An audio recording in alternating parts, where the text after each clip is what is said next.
Hi friends, ಇವತ್ತು ಹೆಸರುಕಾಳು recipe ಮಾಡೋಣ. ಅದನ್ನು ಮಾಡೋಕ್ಕೆ ನೈಟೇ ನಾನು ಹೆಸರುಕಾಳನ್ನ ನೆನೆಸಿಟ್ಕೊಂಡಿದ್ದೀನಿ. ಮತ್ತು ಒಂದು ಬಾಣಲೆ ಇಟ್ಕೊಂಡು ಅದಕ್ಕೆ ಸ್ವಲ್ಪ ಎಣ್ಣೆ, ಸಾಸಿವೆ, ಜೀರಿಗೆ, 2 ಎಸಳು ಬೆಳ್ಳುಳ್ಳಿ ಚಿಕ್ಕ ಚಿಕ್ಕದಾಗಿ ಕಟ್ ಮಾಡ್ಕೊಂಡಿರೋದು, ಮತ್ತು ಮಧ್ಯಕ್ಕೆ ಕಟ್ ಮಾಡ್ಕೊಂಡಿರೋ ಹಸಿಮೆಣ್ಸಿನ್ಕಾಯಿ 3 ಹಾಕ್ಕೊಳ್ಳಿ. ಮೀಡಿಯಮ್ ಸೈಜ್ 2 ಈರುಳ್ಳಿ,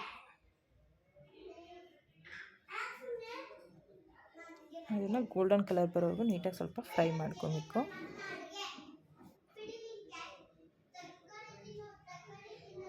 ಫ್ರೈ ಮಾಡ್ಕೊಂಡಾದ್ಮೇಲೆ ಅದಕ್ಕೆ 2 ಟೊಮೊಟೊ ರುಬ್ಬಿಟ್ಕೊಂಡಿರೋದು ಹಾಕ್ತಾಯಿದ್ದೀನಿ. ಅದನ್ನು ನೀಟಾಗಿ ಮಸಾಲೆಗೆಲ್ಲ ಮಿಕ್ಸ್ ಮಾಡ್ಕೊಳ್ಳಿ.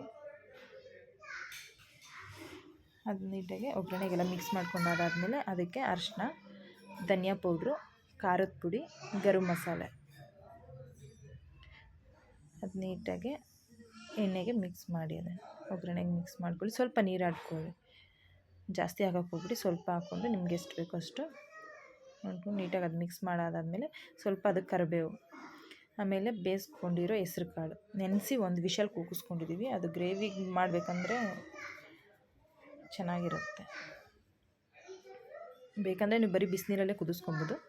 ನಾನು 1 ವಿಷಲ್ ಕೂಗಿಸ್ಕೊಂಡು ಅದಕ್ಕೆ ಹಾಕ್ಕೊಂಡು ನೀಟಾಗಿ ಆ್ಯಡ್ ಮಾಡಿಕೊಂಡು ಅದಕ್ಕೆ ಸ್ವಲ್ಪ 2 ಮೊಟ್ಟೆ ಹಾಕ್ಕೊತಾ ಇದ್ದೀನಿ. ನಾನು ನಿಮಗೆ ಮೊಟ್ಟೆ ಎಷ್ಟು ಬೇಕೋ ಅಷ್ಟು ಹಾಕ್ಕೊಬೋದು. ನಾನು 2 ಮೊಟ್ಟೆ ಹಾಕ್ಕೊತಾ ಇದ್ದೀನಿ.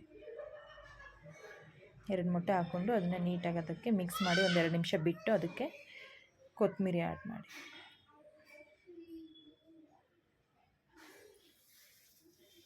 ಸ್ವಲ್ಪ ಕೊತ್ತಂಬರಿ ಆ್ಯಡ್ ಮಾಡ್ಕೊಳ್ಳಿ. ತುಂಬ ಚೆನ್ನಾಗಿರುತ್ತೆ.